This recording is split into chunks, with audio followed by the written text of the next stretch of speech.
Kamusta at welcome back na naman sa channel natin mga kaibigan, at sa episode na ito pag-uusapan natin ang analysis sa Chapter 225 ng Sakamoto Days na may title na Protecting What Matters. Kaya tara, simulan na natin ang malalim na analysis ng chapter na ito at pag-usapan na rin natin ang possible theories at predictions para sa Chapter 226 at mga susunod pang kabanata. Unang makikita sa simula ng chapter ay ang pag-aalala ni Lu kay Shin. Para kay Lu, risky ang iniwan nila si Heisuke mag-isa lalo na laban sa mga malalakas na assassin ng X-Organization. Pero dito pumasok ang tiwala ni Shin, tiwala na kahit madalas nating makita si Heisuke na clumsy at parang hindi seryoso, may kakayahan siyang tumindig mag-isa. Ipinapakita dito na hindi lang basta fighting skill ang mahalaga sa team, kundi yung trust at confidence mo sa kakayahan ng kasama mo. Nagkaroon din ng flashback kung saan sinabi ni Heisuke na hindi pa siya ganoon kalakas, pero gusto niyang maging dependable para sa team. Isa itong very important na moment kasi ipinapakita na aware siya sa limitations niya, pero imbes na mawalan ng gana, ginagamit niya yun bilang motivation para lumakas at makatulong. Ang theme na ito ay tumutugma sa title ng chapter na Protecting What Matters, kasi para kay Heisuke, hindi lang laban ang habol niya kundi yung protektahan ang memorya ng mga taong nawala at ang tiwala ng mga taong kasama niya ngayon. Dito na rin papasok si Kumonomi, yung magnet user na responsable sa pagkamatay ng kaibigan nilang si Hyo. Sobrang bigat ng eksena dahil kitang-kita ang difference ng pananaw nila. Para kay Kumonomi, parang laruan lang ang buhay, disposable, at walang halaga. Pero para kay Heisuke, ang buhay ng kaibigan niya ay may halaga, at ang pagkamatay nito ay hindi dapat maging walang saysay. Kaya mas naging personal ang laban na ito para sa kanya, hindi lang simpleng clash ng powers kundi clash ng prinsipyo. At hindi lang si Kumonomi ang kalaban, kasi pumasok din si Kito, yung masked assassin na parang pro wrestler ang style. Ang unique dito, imbes na iwasan ang mga bala ni Heisuke, sinasalo niya lahat, parang gusto niyang ipakita na immune siya sa sakit. Ang ganitong klase ng kalaban ay psychologically intimidating, kasi kung sniper ka, ang inaasahan mo ay takot sa bala ang kalaban. Pero si Kito, parang walang pakialam, tinatanggap lang lahat ng damage para ma-demoralize si Heisuke. Pero dito makikita yung growth ni Heisuke. Hindi siya nagpadala sa intimidation, bagkus nag-isip siya ng creative solution. Napansin niya ang gasolina na tumagas sa paligid, at ginamit niya iyon sa pamamagitan ng tamang timing ng pagbaril para lumikha ng pagsabog. Isang matalinong move na nagpapatunay na hindi lang siya basta sniper na puro long-range shots, kundi may tactical intelligence din siya na kayang mag-turn ng disadvantage into advantage. Kung iisipin natin, ang buong chapter 225 ay hindi lang basta laban, kundi isang character highlight para kay Heisuke. Mula sa pagiging comic relief sa mga early chapters, ngayon ay nakikita natin ang kanyang seriousness, determinasyon, at maturity bilang assassin at bilang kaibigan.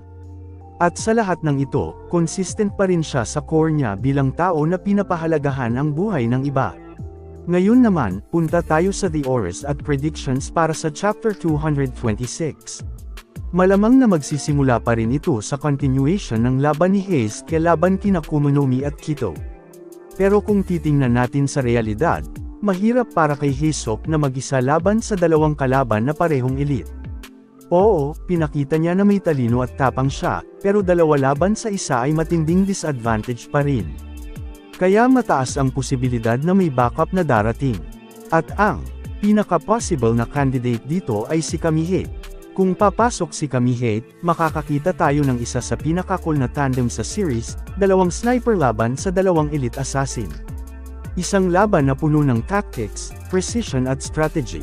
Imagine mo, Heisuke at Kamihei nagtutulungan, isa sa malapitan, isa sa long range, para i-counter ang magnet powers ni Kumonomi at brute force endurance ni Kito. Isa itong senaryo na kayang magdala ng bagong hype at magpapakita ng unique sniper teamwork na hindi pa natin nakikita dati. At may mga teorya pa nga na nagsasabing si Kito ay si Hyo din mismo. Madaming fans ang nagsasabing iisa lang ang mga karakter nato since parehas silang malaki, malakas at parehas sila ng mga appearance, pero wala pa hanggang kasiguraduhan ang teoryang yan kaya mas magandang abangan natin ang totoong mga mangyayari sa upcoming chapters ng Sakamoto Days. Bukod sa laban ni Heisuke, pwede ring ipakita ng susunod na chapter ang galaw ng grupo ni Sakamoto. Kasi habang abala si Heisuke, sigurado ako na hindi tatambay lang ang X organization.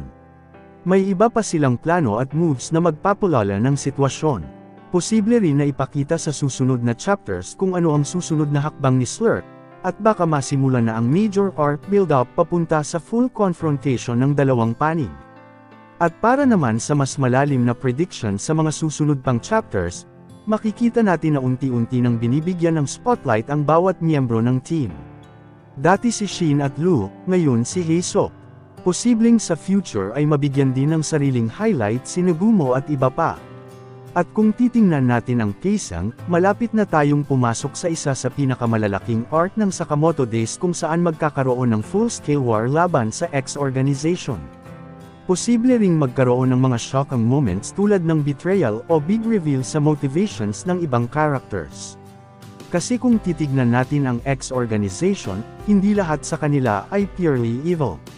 May mga personal reasons din sila na eventually pwedeng mag-lead sa twist sa story. Kaya exciting isipin kung paano maglalaro ang dynamics ng bawat character moving forward. Sa madaling salita, Chapter 225 ay parang pinto na nagbukas para kay Heisuk na makita natin siya bilang seryosong character, at sa susunod na chapters, malamang mas lalo pa itong magiging matindi dahil sa possible team-ups at escalation ng conflict. Bali ayan ang malalim na analysis natin para sa Chapter 225 na Anagram Sakamoto Days at ang mga theories at predictions para sa Chapter 226 at sa mga susunod pang chapters. Ang tanong ngayon, kaya ba ni Heisuk na tapusin ito mag-isa, o darating ang backup na magbibigay ng epic tag team battle? Ay comment nyo sa baba ang thoughts nyo at pag-usapan natin yan. Huwag kalimutang i-like at i-subscribe para updated kayo sa mga susunod na Sakamoto Days analysis at theories. Maraming salamat sa panunood, at kita-kits ulit sa susunod na video.